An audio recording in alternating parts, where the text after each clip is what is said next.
Eu começo a minha fala fazendo uma rápida incursão sobre a conjuntura internacional e aí buscando também extrair quais seriam as consequências também um pouco do cenário doméstico, mas nesse primeiro momento vou me concentrar naquilo que me preocupa em relação a eventuais efeitos adversos do cenário externo, que no mínimo podemos considerá-lo como bastante desafiador. Já foi dito aqui, mas é importante também repisar, o mundo passa por um momento bastante turbulento, recheado de muitas incertezas que não nos dão espaço para errar. Eu estou me referindo ao Brasil, em relação à possibilidade de errar. Nós temos visto um aumento significativo daquilo que se chama de populismo, uma instabilidade política em democracias, inclusive maduras. Esse é um cenário que tem gerado mais insatisfação social. Parece que isso ganhou força no processo pós-pandemia, com a inflação aumentando muito afora. E não é raro a gente encontrar forças populistas quando a gente vê aumentos de inflação. Por isso, todo cuidado com a inflação é pouco no mundo e no Brasil. As eleições recentes que nós estamos vendo mundo afora mostram, para além desse viés populista, também um viés nacionalista. A gente tem visto, por exemplo, aqui e ali um esfacelamento de uma série de governos de centro-esquerda. Isso tem acontecido, por exemplo, na França, na Alemanha, no Canadá, e esse nacionalismo ao lado do populismo inspira cuidados. Quando a gente olha para o viés econômico, além de os países estarem muito endividados, com inflação alta e com juros elevados, outra consequência desse fenômeno é o protecionismo comercial. Portanto, populismo, nacionalismo, protecionismo comercial. Em alguns casos, esse protecionismo vem até disfarçado de política de segurança nacional. A gente vê tensões mais claras entre os Estados Unidos e a China, mas recentemente fomos criticados por aderirmos a um acordo Mercosul e União Europeia. E eu quero também mencionar que o protecionismo não é a única face dessa nova realidade. A gente também vê um aumento de políticas antimigratórias. Muito bem, é exatamente nesse contexto de tensões políticas, geopolíticas, de guerras, de protecionismo, é que nós nos encontramos. Nós estamos, infelizmente, no mundo mais distantes de vetores que regiam a ordem internacional, como globalização, como integração econômica, comercial e cultural. Muito bem. Senhores, eu quero, então, já entrar um pouco mais no contexto do cenário doméstico, porque é nesse contexto que o Brasil está inserido. É nesse cenário de muitas incertezas que nós teremos de trabalhar para evitar impactos relevantes nas expectativas sobre a nossa economia. Governador Ibanez, que está ao lado de um grande amigo, Paulo Henrique, presidente do BRB.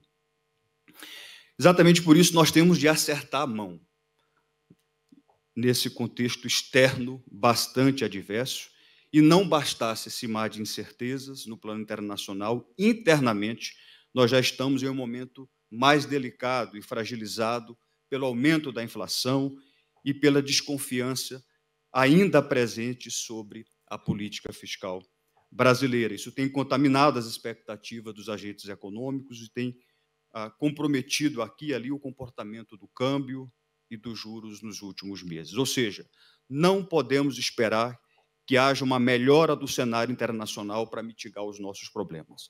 Nós temos de fechar as brechas das nossas vulnerabilidades. Temos de continuar firmes, fazendo o nosso dever de casa. Eu diria que temos que continuar na medida em que já temos feito algo. Mas por motivos externos ou internos, deveria o Brasil mirar uma posição com tolerância zero para erros na economia.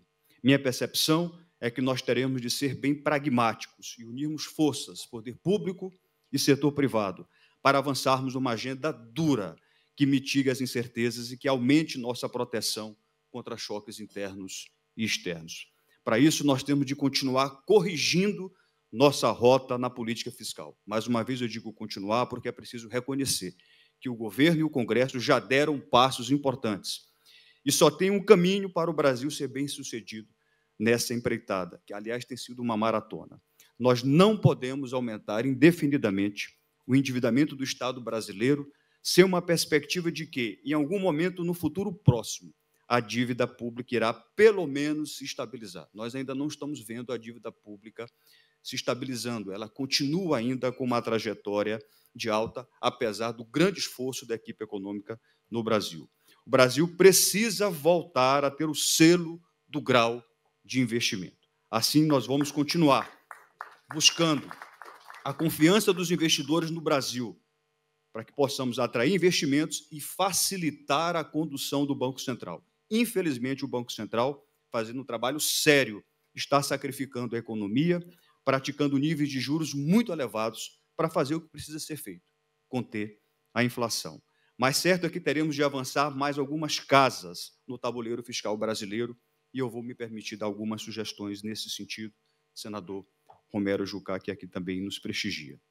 Nós precisamos diminuir fortemente, reduzir fortemente as regras de indexação das despesas no Brasil.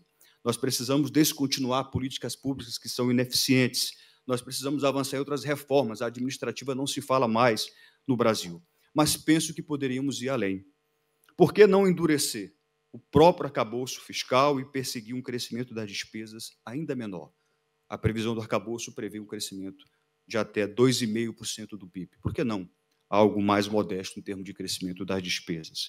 Está claro que, do lado das receitas, o plano já se esgotou e é preciso direcionarmos todos os esforços no sentido de uma maior contenção dos gastos.